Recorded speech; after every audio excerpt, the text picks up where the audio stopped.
Suyun berpikir sejenak, lalu berkata, baiklah, kamu boleh pergi. Tapi hati-hati, itu aneh, aku penasaran di mana Dai Luoli. Dia sudah lama pergi.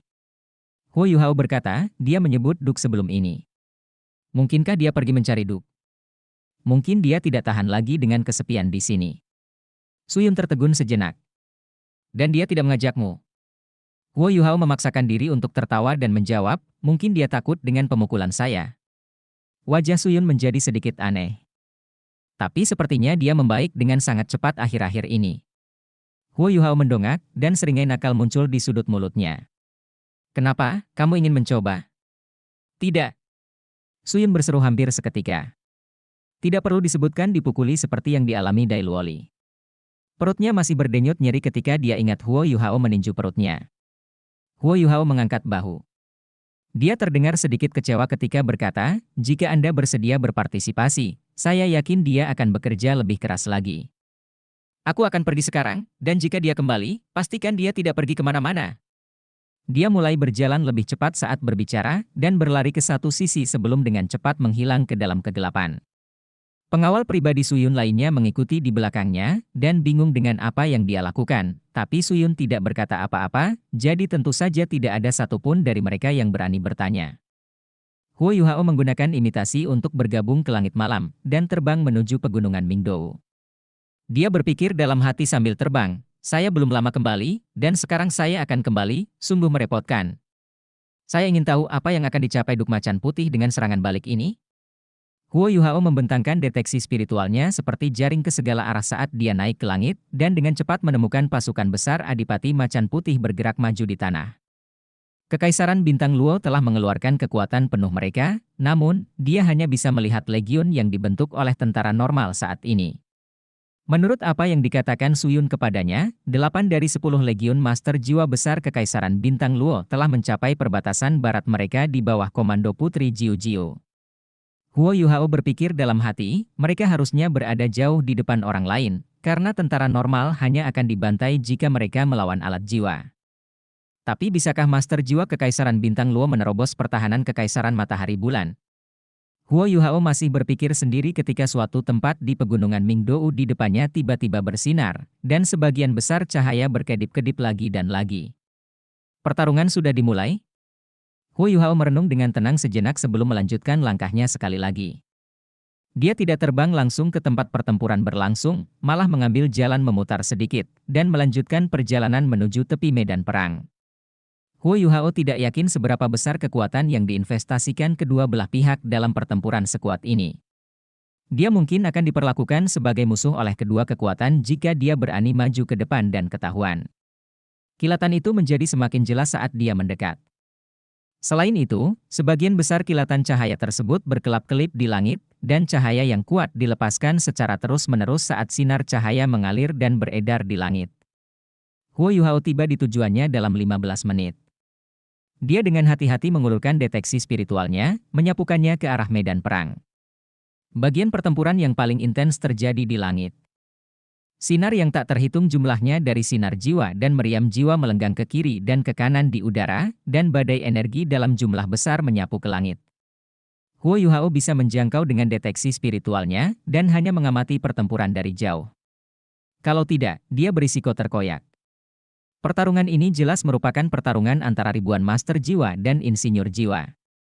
Tontonan sebesar itu bisa dikatakan mewakili pertarungan antara kekuatan terkuat dan papan atas di seluruh benua.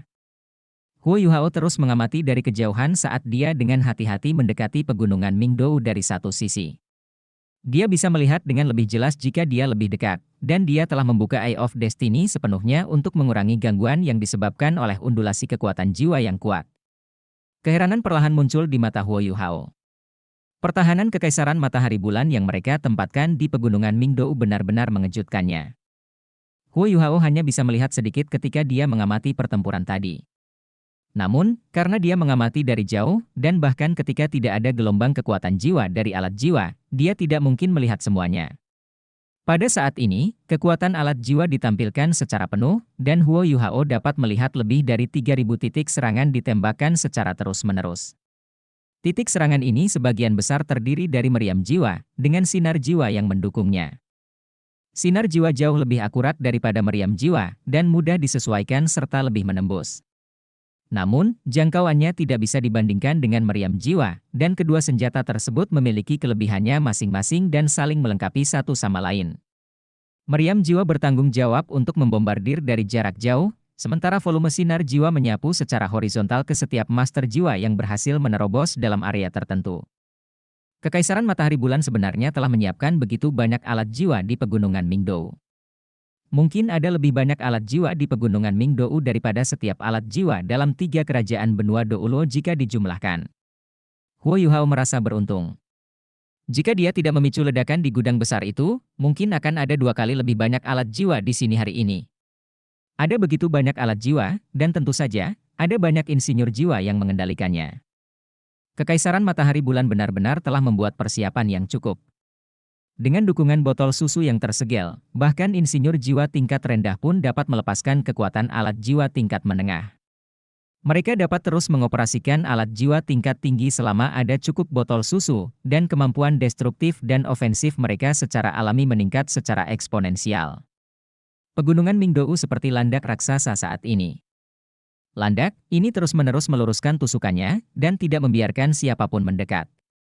Huo Yuhao menemukan pada saat yang sama bahwa alat jiwa pengintai udara di udara ternyata telah ditarik ke dalam area yang dapat dilindungi oleh senjata pegunungan Mingdou. Alat jiwa ini masih menjalankan tugas pengintaiannya, hanya saja cakupan wilayahnya lebih kecil dari sebelumnya. Mengenai apakah ada alat jiwa pengintai udara di ketinggian yang jauh lebih tinggi di langit, Huo Yuhao tidak dapat mendeteksinya untuk saat ini. Dia harus berkonsentrasi dan menyapu wilayah demi wilayah pada ketinggian seperti itu, dan saat ini dia tidak punya waktu untuk itu. Melindungi dirinya sendiri dan memastikan dia tidak ditemukan adalah hal yang lebih penting saat ini. Pertahanan Kekaisaran Matahari Bulan sangat ketat, namun strategi dan taktik pertempuran Kekaisaran Bintang Luo juga sangat tepat. Kekaisaran Bintang Luo telah memobilisasi setidaknya 5.000 master jiwa kali ini, tetapi ada kurang dari 500 orang yang berpartisipasi dalam serangan ini. Namun, bahkan yang terlemah dari para master jiwa ini adalah sage jiwa. 500 jiwa bijak, kekuatan menakutkan macam apa itu? Jika pertarungan ini adalah 1 lawan 1, bahkan jika ada 3 kali lebih banyak insinyur jiwa kelas 7 di area tetap, para insinyur jiwa itu tidak akan menjadi tandingan para sage jiwa ini. Kebanyakan master jiwa tidak dapat terancam oleh alat jiwa rata-rata dan tipikal setelah mereka menjadi sage jiwa, dan hanya alat jiwa yang sangat kuat, atau banyak alat jiwa yang dilatih pada mereka pada saat yang sama, yang dapat melukai mereka. Selain itu, para master jiwa ini tidak melakukan serangan secara membabi buta. Sebaliknya, mereka menyerang dalam penyelidikan, menghabiskan persediaan botol susu Kekaisaran Matahari Bulan sambil menunggu kesempatan yang tepat untuk menyerang. Tidak diragukan lagi ini adalah metode pertarungan terbaik. Para master jiwa terus-menerus menjatuhkan lawan mereka, sementara mereka mengandalkan kekuatan mereka sebagai sage jiwa untuk meminimalkan konsumsi mereka sendiri sebanyak mungkin. Jika hal ini dibiarkan terus berlanjut, waktunya akan tiba ketika para insinyur jiwa Kekaisaran Matahari Bulan akan dipangkas habis. Selain itu, para master jiwa juga akan melancarkan serangan mendadak pada alat jiwa pengintai udara di langit. Setiap benda yang dihancurkan akan mengurangi sedikit penglihatan Kekaisaran Matahari Bulan. Huo Yuhao tidak perlu menebak bahwa Adipati Macan Putih dan Putri Jiu Jiu telah mengetahui dari serangan penyelidikan mereka bahwa dugaan Dai Luoli benar. Kekaisaran Matahari Bulan belum mengirim pasukan mereka ke perbatasan Kekaisaran Bintang Luo, dan hanya merebut pegunungan Mingdou, yang kemudian mereka bangun kembali menjadi garis pertahanan. Kalau begitu, karena Kekaisaran Matahari Bulan telah bergerak, apa target utama mereka? Tidak diragukan lagi bahwa Kekaisaran Matahari Bulan sedang menuju Kekaisaran Jiwa Surgawi. Yang bisa dilakukan Kekaisaran Bintang Luo sekarang hanyalah berupaya untuk mendobrak lockdown Kekaisaran Matahari Bulan di Pegunungan Mingdou. Setelah itu, Kekaisaran Bintang Luo dapat secara langsung mengancam wilayah Kekaisaran Matahari Bulan dalam upaya mengurangi tekanan pada Kekaisaran Jiwa Surgawi. Kekaisaran Matahari Bulan mungkin telah meramalkan hal ini, hanya saja mereka mungkin tidak menduga bahwa reaksi Kekaisaran Bintang Luo akan secepat ini. Namun, berdasarkan seberapa kuat pertahanan Kekaisaran Matahari Bulan, mereka telah mengerahkan setidaknya 3 legiun insinyur jiwa untuk mempertahankan pegunungan. Pada saat yang sama, mereka juga mengerahkan sejumlah besar insinyur jiwa tingkat rendah untuk mendukung legiun tersebut. Mereka juga memanfaatkan topografi pegunungan Mingdou dan Kekaisaran Bintang Luo menghadapi tantangan yang cukup besar jika mereka benar-benar ingin terus maju melewati pegunungan. Huo Yuhao tahu bahwa pertempuran ini akan berlanjut selama beberapa waktu tanpa pemenang yang jelas dari cara kedua kekuatan bertarung. Pasukan besar Kekaisaran Bintang Luo perlahan-lahan mulai menguasai perbatasan mereka, dan dengan kecintaan Adipati Macan Putih terhadap prajuritnya, dia mungkin tidak akan menyerang ke depan dengan menggunakan taktik gelombang manusia. Kekuatan individu menjadi tidak relevan dan kecil di medan perang sebesar itu. Kekaisaran Matahari Bulan pasti telah mengaktifkan semua alat jiwa pengintai mereka, dan Huo Yuhao tidak memiliki kepercayaan sama sekali untuk menyusup ke kamp mereka. Dia hanya bisa mengamati garis depan dan melihat kemana arah pertempuran dari jauh, dan berdoa dalam diam untuk Kekaisaran Bintang Luo. Kekaisaran Bintang Luo hampir tidak menggunakan alat jiwa sama sekali untuk membalas alat jiwa Kekaisaran Matahari Bulan. Jangkauan seorang master jiwa sangat terbatas pada sebagian besar waktu, dan ini berlaku bahkan untuk judul Dou Luo yang kuat. Soul Engineers memiliki keuntungan dalam hal ini. Kekaisaran Bintang Luo harus menderita karena mereka tidak maju. Dengan kekuatan nasional Kekaisaran Bintang Luo, jika mereka fokus pada pengembangan alat jiwa sebanyak mungkin setelah Kekaisaran Matahari Bulan meluncurkan perang suci pertama mereka saat itu, situasi saat ini tidak akan seburuk ini. Ideologi Kekaisaran Bintang Luo bahwa penguasa jiwa tidak terkalahkan tidak berubah karena perang itu. Sebaliknya, ideologi tersebut semakin diperkuat.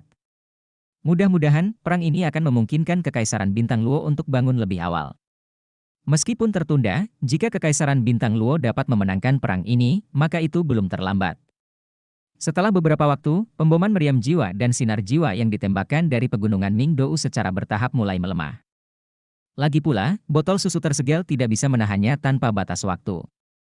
Alat jiwa yang cukup kuat untuk mengancam sage jiwa 7 cincin menghabiskan banyak kekuatan jiwa. Setelah sekian lama, Kekaisaran Matahari Bulan telah mengonsumsi botol susu dalam jumlah yang tak terhitung jumlahnya, dan insinyur jiwa mereka telah mengonsumsi terlalu banyak kekuatan jiwa. Kekaisaran Bintang Luo secara alami menyadari bahwa pertahanan Kekaisaran Matahari Bulan mulai melemah, dan mereka mulai bergerak maju secara bertahap untuk memberikan tekanan lebih besar pada lawan mereka. Meriam jiwa dan serangan sinar jiwa Kekaisaran Matahari Bulan tiba-tiba menguat sedikit, dan memaksa Master Jiwa Kekaisaran Bintang Luo mundur. Namun, setelah kebangkitan ini, mereka tampaknya telah menghabiskan sisa kekuatan mereka, dan daya tembak mereka semakin melemah. Kekaisaran Bintang Luo tampaknya telah berada di atas angin sepenuhnya. Pada akhirnya, mereka memiliki ribuan master jiwa yang belum bergabung dalam pertempuran. Setelah master jiwa tingkat atas mereka mencapai keuntungan yang jelas dan menentukan, maka master jiwa reguler mereka seharusnya tidak memiliki masalah untuk menyerang perimeter pertahanan pegunungan Mingdou. Keunggulan topografi pegunungan tidak berarti apa-apa bagi para master jiwa ini. Namun, Huo Yuhao masih mengamati pertempuran dari jauh ketika dia tiba-tiba merasa sedikit tertahan. Dia terus merasakan ada sesuatu yang tidak beres, dan dia bahkan merasakan sensasi samar yang tidak menyenangkan. Para master jiwa Kekaisaran Bintang Luo kembali maju ke depan, sementara perlawanan Kekaisaran San Mu jauh lebih lemah kali ini. Para master jiwa perlahan-lahan mendorong maju ke titik di mana mereka dapat menggunakan keterampilan jiwa jarak jauh untuk menyerang garis depan pertahanan pegunungan Mingdou, tempat para insinyur jiwa ditempatkan. Apakah firasatku salah? Sepertinya Kekaisaran Matahari Bulan tidak punya kekuatan lagi untuk terus melawan, dan cahaya kuat mulai berkedip pada banyak master jiwa tingkat atas Kekaisaran Bintang Luo. Lingkaran cahaya dari cincin jiwa bahkan lebih mencolok di langit malam, tanda bahwa para master jiwa ini akan melancarkan serangan jarak jauh. Ada begitu banyak sage jiwa 7 cincin sehingga selama sepertiga dari mereka bisa melepaskan kemampuan ofensif mereka, itu akan menjadi pukulan besar terhadap Kekaisaran Matahari Bulan. Kekaisaran Matahari Bulan hampir tidak memiliki kesempatan untuk membalikkan keadaan ketika hal itu terjadi. Huo Yuhao masih berpikir sendiri ketika dia tiba-tiba mendengus dan jatuh dari langit. Ketakutan yang tak terlukiskan menjalari tubuhnya dalam sekejap. Deteksi spiritual yang dia keluarkan telah hancur, dan dia merasa seolah-olah seluruh dunia sedang dimusnahkan pada saat itu. Dia buru-buru mengaktifkan kekuatan jiwanya untuk mengendalikan tubuhnya, tapi ketakutannya membuatnya gemetar dan gemetar tak terkendali. Itu, apa itu? Dia hanya merasakan aura apokaliptik seperti ini sebelumnya, ketika Dewa Binatang, Ditian, meledak dalam kemarahan yang tak terkendali di atas kota Shrek, Saat dia bersiap untuk menghancurkan kota Shrek, berapapun risikonya. Namun saat itu, kekuatan di Tian tidak dilepaskan pada akhirnya. Aura menakutkan yang tiba-tiba muncul pada saat ini menyebar dengan cepat. Sinar cahaya putih muncul dari salah satu puncak tinggi pegunungan Mingdou tanpa peringatan sama sekali. Pilar putih ini setebal tangki air, tetapi tidak terasa atau tampak kuat sama sekali. Warnanya sangat putih, dan berubah menjadi pilar sepanjang beberapa ribu meter saat muncul di langit dan menyapu keluar secara horizontal. Cahaya macam apa itu? Waktu sendiri seakan membeku pada saat pilar ini muncul, dan seluruh ruang terbelah dimanapun ia melintasinya. Namun, fenomena khas yang terjadi ketika udara terkoyak, yang menghasilkan kekuatan isap yang sangat besar, tidak terjadi. Rasanya seolah-olah ruang di dunia lain telah dibekukan dan diintimidasi sepenuhnya oleh pilar ini. Itu terlalu cepat, sampai-sampai tidak ada yang punya waktu untuk bereaksi. Para master jiwa tingkat atas yang menekan pegunungan Mingdou jauh lebih kompak dari sebelumnya, dan pilar putih ini menyapu orang-orang yang berkerumun berdekatan. Kekosongan. Setelah pilar putih ini menyapu mereka, perasaan pertama yang dirasakan semua orang adalah kehampaan.